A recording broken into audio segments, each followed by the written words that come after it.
That afternoon, I typed out a sweet message to my husband, telling him how much I loved him and couldn't wait to hold him later that night. He replied instantly with his usual warmth. "I love you more than anything." The irony was cruel, because I wasn't alone in that bed. Another man, Daniel, had his arm wrapped around me, and yet I was playing the role of a loyal wife through words I didn't mean. It hadn't started with the intention of breaking my vows. At first, Daniel was just a friend who made me laugh when I felt lonely. My husband worked long hours, and our conversations at home became short, tired exchanges. I told myself I deserved more attention, and when Daniel offered it, I let him. One harmless coffee became secret lunches, and soon I was in over my head. The first time I crossed the line, guilt hit me like a wave. I swore it was a one-time mistake. But the thrill, the sense of being wanted again, pulled me back in. I convinced myself my husband didn't need to know, that I could balance both lives. But every time I texted him words of love, a part of me knew I was betraying him in the worst way. That day, lying next to Daniel while messaging my husband, I thought I was clever. I thought I was hiding well. What I didn't realize was that my husband had already begun to suspect.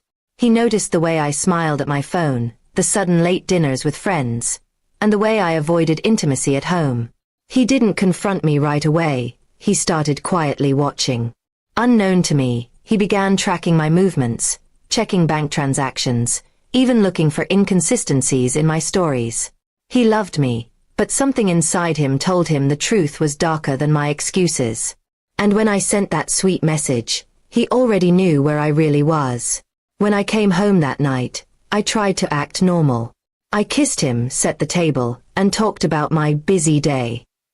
He sat across from me silently, his eyes heavy with something I couldn't name. His silence unsettled me, but I brushed it off as stress from work. Days passed, and his coldness grew. He stopped replying to my texts with warmth, stopped hugging me tightly at night. When I reached for him, he didn't reach back. I told myself it was a rough patch, but deep down, fear began to grow. Finally, one evening, he asked me a question that froze my blood.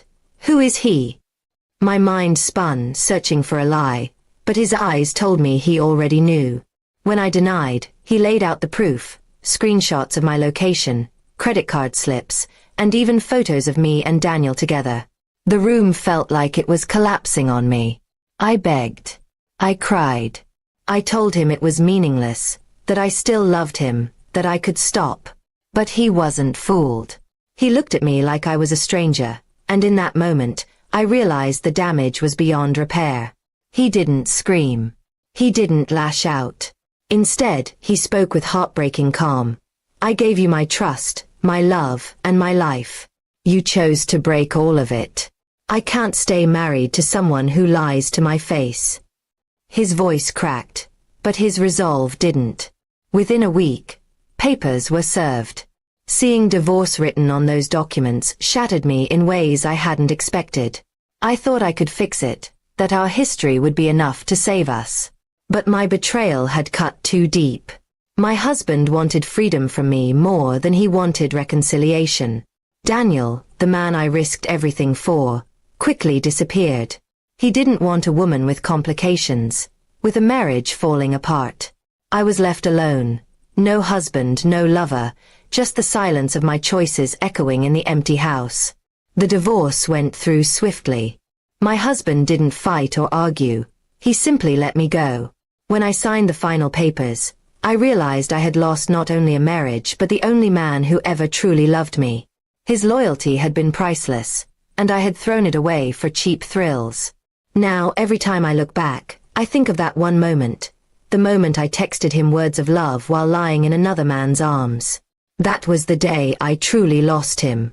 The divorce was just the final stamp on a mistake I'll regret for the rest of my life. I once had a husband who would have loved me forever, but because of my lies, now I live with nothing but the memory of what I destroyed. And that is a punishment I will carry longer than any divorce decree.